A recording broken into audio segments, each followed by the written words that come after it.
कल भगत सिंह चौक में शाम को 7 बजे गीताबेन राबारी, जो कि अहमदाबाद से अपनी पूरी टीम के साथ आ रही हैं, वो बहुत ही बढ़िया हिंदी, गुजराती, राजस्थानी और भगवान राम के जो भजन उन्होंने गाए हैं, वो पूरा देश ही नहीं, मोदी जी उनके फ़ैन हैं। आज से नहीं, बहुत पहले से। गीताबेन राबारी जी के आप नेट पे कहीं वीडियो पे चेक करोगे तो मोदी जी भी उनके फ़ैन हैं। पूरा संसार मोदी जी का फ़ैन है, और मोदी जी जिसके फ़ैन हो वो आपके सिरसा में कल आ रही हैं। शाम को एक ऐसा प्रोग्राम होगा भगवान राम के भजनों का, और अपनी बात भी रखेंगे हम सभी शहरवासियों के सामने। तो सभी से मेरा निवेदन कि हम उनको सुने, क्योंकि अयोध्या में भगवान रामलला के उस अवसर पर मोदी जी ने उनको बुलाया था, और भगवान राम के उन्होंने बहुत भजन गाए हैं और देश के लिए बहुत देशभक्ति के गीत गाए हैं। उन सब गीतों को, भजनों को वो हमें सुनाएंगे।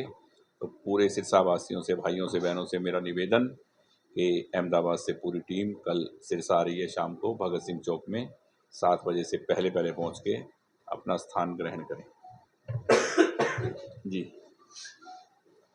आज जो आपने स्कूटी रैली निकाली है, उसके बारे में आप क्या कहना चाहेंगे कि उससे क्या असर पड़ेगा? तो असर की बात तो इंद्र मोहन जी बात की है। पहले तो मैं उन सभी बहनों का, छोटी बच्चियों का दिल से बहुत बहुत धन्यवाद उनको देता हूं कि इतनी भयंकर गर्मी, आज तो मुझे लग रहा है कि पूरे हिंदुस्तान में सबसे ज़्यादा पारा 5-7 दिनों से सिरसा का हाई चल रहा है। लोग कहते हैं इलेक्शन की वजह से चल रहा है या पता नहीं किस वजह से चल रहा है, पर सिरसा का सबसे पारा हाई होने के बावजूद इतनी तादाद में बहनों ने, बच्चियों ने स्कूटी लेकर, ई रिक्शा में, जिनको स्कूटी नहीं चलानी आती वो ई रिक्शा में, हज़ारों की संख्या में आपने देखा 1.5 से 2 किलोमीटर लंबा काफिला। और एक ये बहुत बड़ी बात है, घरों से निकलना ही बड़ी बात है। आज अपने सामान के लिए इंसान, घर के सामान के लिए सोचता है इतनी गर्मी में कि मैं शाम को या बाद में जाऊंगा, पर अपने देश के लिए, नारी उत्थान के लिए, नारियों के लिए, महिलाओं के लिए जो मोदी जी ने काम किए, उस पे आज इन बच्चियों ने, महिलाओं ने मोहर लगा दी कि वाकई है ये सब भारतीय जनता पार्टी नरेंद्र मोदी जी के साथ है। मैं इनका दिल से बहुत बहुत शुक्रगुजार हूँ जो इन्होंने इतना साथ दिया। आज आप एनडीए के घटक दल हैं और आपने लगातार अपना दायित्व निभाया है। आपको क्या लगता है जो लगातार आपकी कोशिशें चल रही है वो कितनी कामयाब होगी? मुझे तो ऐसा लग रहा है कि हमने जो भी कोशिश की है, चाहे वो आज की स्कूटी रैली की थी या पहले जो रैलियाँ हुई या गांव में जो मेरे फंक्शन कल रात को भी बाजिका में हुआ, हर गांव में 15 दिन से जो मेरे प्रोग्राम चल रहे हैं, उस सभी लोगों का, एचएलपी को, गोपाल गोविंद को, अपने भाई को, बेटे को इतना प्यार, मान, सम्मान हर जगह से मिल रहा है कि हर प्रोग्राम सक्सेस हुआ है। वैसे लोगों ने मन बनाया हुआ है अंदर से कि हम देश के और धर्म के साथ जाएंगे और मोदी जी को वोट देंगे, क्योंकि जिससे बात करता हूं मैं, भाई ऊपर कौन आएगा प्रधानमंत्री, बोले मोदी जी। तो सबकी सोच बनी हुई है मोदी जी को वोट करनी। अंतिम दिन चल रहे हैं चुनाव प्रचार की, बड़ी बात जाए तो अंतिम 3 दिन रह गए हैं। काउंटिंग को भी, वोटिंग को भी जो है 5 दिन रह गए हैं। क्या माहौल क्या लग रहा है सिरसा लोकसभा की? हालांकि पिछले दिनों आप रतिया भी गए थे। मैं रतिया भी गया था। मैं आज ऐलनाबाद भी जा रहा हूँ शाम को, वहाँ रामलीला ग्राउंड में, वहाँ भी एक प्रोग्राम है, और मेरा रानिया भी प्रोग्राम है, सिरसा भी है, और कालांवाली भी गया था। सब जगह उत्साह है, कोई कुछ भी बोले, पर लोगों ने मन बनाया हुआ है। क्योंकि देखो, किसी को पता ही नहीं है बाकी पार्टियों में कि देश का प्रधानमंत्री, मुखिया कौन बनेगा। जब तक किसी बारात में दूल्हा ना हो तो वो फिर बिना दूल्हे की बारात को तो आप बताओ कौन बारात बोलता है। आप अपने आप में कुछ भी बोले जाओ, पर किसी को भी नहीं मालूम है कि आज हम किसको वोट करें।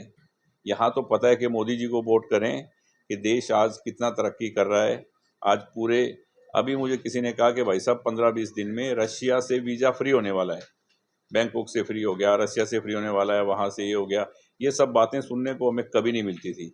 पूरी दुनिया में जो हिंदुस्तान का डंका बजा है और बज रहा है, वो उसका कारण सिर्फ एक ही है अच्छी सोच के साथ जो नरेंद्र मोदी जी काम कर रहे हैं देश के लिए, सिर्फ वही है। सर, धर्म के नाम पे कितना फायदा बीजेपी को मिलेगा, क्योंकि धर्म के नाम पे ये चुनाव लड़ा जा रहा है।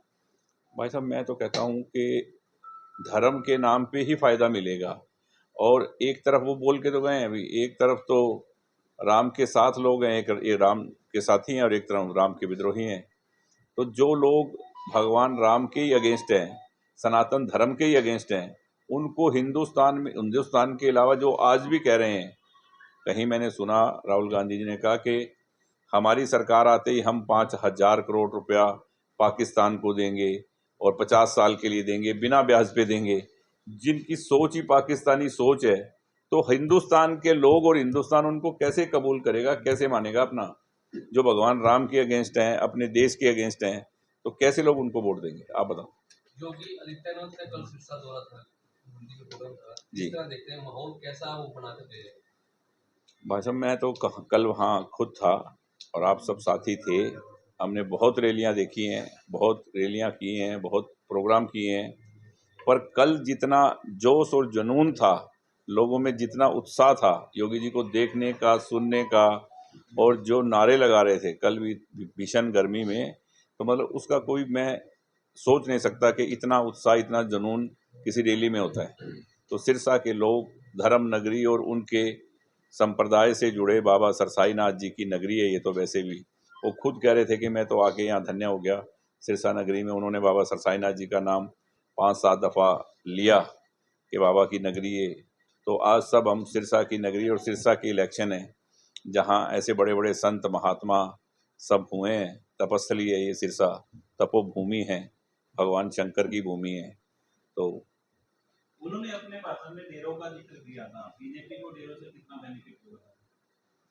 नहीं, उन्होंने अपने भाषण में ये जरूर कहा होगा कि डेरे हैं यहाँ। वो तो जोश और जुनून था, लोगों में जितना उत्साह था योगी जी को देखने का, सुनने का, और जो नारे लगा रहे थे कल भी भीषण गर्मी में, तो मतलब उसका कोई मैं सोच नहीं सकता कि इतना उत्साह, इतना जुनून किसी रैली में होता है।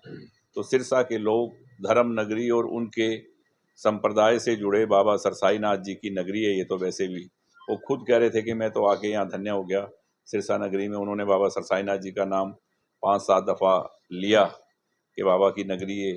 तो आज सब हम सिरसा की नगरी, और सिरसा की इलेक्शन है जहाँ ऐसे बड़े बड़े संत महात्मा सब हुए हैं। तपस्थली है ये सिरसा, तपोभूमि है, भगवान शंकर की भूमि है। तो उन्होंने अपने भाषण में डेरों का जिक्र किया था, बीजेपी को डेरों से कितना बेनिफिट होगा? नहीं, उन्होंने अपने भाषण में ये जरूर कहा होगा कि डेरे हैं यहाँ। वो तो सबको ही पता है हमें, ये संतों की, गुरुओं की, डेरों की भूमि है। मुझे तो लग रहा है कि लगभग सारे प्रमुख जो भी डेरे हैं, उनके प्रमुख मतलब जो भी हैं वो सब यहीं हैं, सिरसा और आसपास के इलाके में हैं। तो ये संत महात्माओं की नगरी है। देखो, वहाँ से फायदा, क्योंकि जब कोई आदमी धर्म के साथ जुड़ा होता है, गुरुओं के साथ जुड़ा होता है, डेरों के साथ जुड़ा होता है, तो इसका मतलब वो धार्मिक व्यक्ति है, सनातन धर्म को मानने वाला व्यक्ति है। और सनातन धर्म को मानने वाले व्यक्ति को आज ये सरकार सोचती है कि वो अगर हमारा साथ नहीं देगा तो क्या कोई और हमारा साथ देगा उसके अलावा। तो इसलिए फर्ज बन जाता है आदमी का कि जिसके लिए आज मोदी जी लड़ रहे हैं, योगी जी लड़ रहे हैं, तो हमें उनके साथ होना चाहिए। सर 25 मई को लेकर कोई निष्पक्ष मतदान हो, इसी को अपील करना चाहिए। 5 चरणों के मतदान भी हो चुके हैं जी, और उसमें वोटिंग प्रतिशत कम रहा है, तो आप क्या अपील करते हैं? देखो, मतदाताओं मैं को इस भीषण गर्मी में? सबसे पहले तो मेरी सभी बच्चियों से, बहनों से, माताओं से और मेरे भाइयों से ये अपील करूँगा कि 25 तारीख को गर्मी बहुत ज़्यादा चल रही है। सुबह सुबह जितनी जल्दी हो सके महिलाएं अपना काम फारिग करके जल्दी से जल्दी मतदान मतदान दान कहते हैं ना, कि बहुत कीमती है मतदान अपना ये, और देश के लिए, अपने बच्चों के भविष्य के लिए सुबह सुबह महिलाएं जितनी जल्दी घर से निकलें, तैयार होकर, बिना तैयार होकर, और अपना मतदान करें, और ज़्यादा से ज़्यादा संख्या में मतदान करें, क्योंकि अपने को अपने देश का भविष्य बनाना है। तो सभी से मेरी यही अपील है कि 25 तारीख को ज़्यादा से ज़्यादा यहाँ से वोटिंग है। गोपाल जी, कुमारी शैलजा का दावा है कि 25 मई बीजेपी गई, बीजेपी का जो कमल का फूल है उसको उखाड़ कर फेंक देंगे, तो आपकी मजबूती तब तक बरकरार रहेगी? देखो, मैं तो सिर्फ एक ही बात कह रहा हूँ 25 मई बीजेपी गई, ठीक है ना, आई, ये नारे तो कितने तो इन्होंने बना रखे हैं, कितने उन्होंने बना रखे हैं। पर शैलजा जी से ये पूछ के बता दो प्रधानमंत्री कौन बनेगा। आप इतने साथियों, बोला कभी उन्होंने कहीं किसी स्पीच में कि देश का प्रधानमंत्री ये बनेगा? क्यों गुमराह कर रही हैं सिरसा के लोगों को, मेरे को समझ नहीं आ रहा। खुद कह रही हैं कि मैं मुख्यमंत्री बनना चाहती हूँ और अभी ये लड़ाई है, फिर लड़ाई और होगी। मतलब आप 4 महीने के बाद में इस्तीफा देकर फिर आप हमें इलेक्शन में झोंक दोगे, तो आप पहले इलेक्शन लड़ी क्यों रहे हो? जब आपकी सोच ही कुछ और है तो आपको इलेक्शन लड़ना ही नहीं चाहिए। कांग्रेस तो ये कह रही है कि पहले सरकार बनाएंगे फिर प्रधानमंत्री किसकी सरकार बनाएंगे? हिंदी की। तो इंडी की सरकार में, वो इंडी की तो गिंडी गोल है, ठीक है, कुछ नहीं है भैया, गुमराह कर रहे हैं। जब प्रधानमंत्री का नाम तक नहीं है, बाद में लड़ाई होगी। पहले आपको पता है नेहरू जी के साथ में कौन थे, 2 टुकड़े हुए, हिंदुस्तान और पाकिस्तान बना, और अब ये 20-25 हैं। क्या देश को 20-25 टुकड़ों में हम चाहेंगे बटे हमारा हिंदुस्तान? कोई भी नहीं चाहेगा। इसीलिए वो 400 पार का नारा है जो कामयाब होगा। सिरसा के अंदर आप एक के बाद शक्ति प्रदर्शन के लिए कुछ ना कुछ कर रहे हैं, लेकिन कांग्रेस की तरफ से ऐसा कुछ भी नहीं हो रहा है। कैसे देखते हैं कितना बैकफुट जा रही है कांग्रेस की वजह से? महाराज, किसी के साथ कुछ होता है तो वो करता है, किसी के पास कुछ होता ही नहीं तो क्या करेगा? कुछ होगा तो करेंगे, कुछ है ही नहीं तो फिर क्या करेंगे वो? उनको पता है कि कोई एक आध प्रोग्राम बड़ी मुश्किल से कर लेंगे तो अच्छी बात है, पर जब तक क्या है कि लोग साथ नहीं होते, बातें बातें करने वाले लोग जो उनके साथ जो घूम रहे हैं वो यहाँ के वोटर नहीं है। वोटर हैं तो वो वोट डालने जाएंगे नहीं। जिन्होंने वोट देना है, जिन लोगों के काम हुए हैं, जिन लोगों के काम हो रहे हैं, जिनको सरकार से हर तरह का फायदा मिल रहा है, जो वोटर हैं वो जाएंगे वोट डालने। ठीक है जी। अभय सिंह चौटाला ने एक बयान दिया है कि हमारी शहजादा चुनाव नहीं लड़ना चाह रही थी। उन्होंने एक इंटरनल सर्वे करवाया था जिसमें वो 1.5 लाख वोट से हार रही थी, लेकिन हुड्डा ने चक्रव्यूह रच के उनको यहाँ साथ दिया। आपकी तरफ से? देखो, मैं इस बात से बिल्कुल सहमत नहीं हूँ। वो तो आपस की बात, वो तो हुड्डा को, शैलजा को, उनको लड़वाने वाली बातें करते हैं, ऐसी कोई बात नहीं है। हरियाणा में आप कांग्रेस सहित दूसरे विपक्षी दल इनेलो की, जेजेपी की, इनकी स्थिति को आप कैसे देखते हैं? इनकी स्थिति से सब वाकिफ हैं भाई साहब, और मैं तो कई बार बोल चुका हूँ कि 10 की 10 सीटों पे जेजेपी की और 10 की 10 पे इनेलो की जमानत जब्त, और ये जमानत जब्त हमेशा के लिए ही है, काम खत्म। जय हिंद, जय हरियाणा।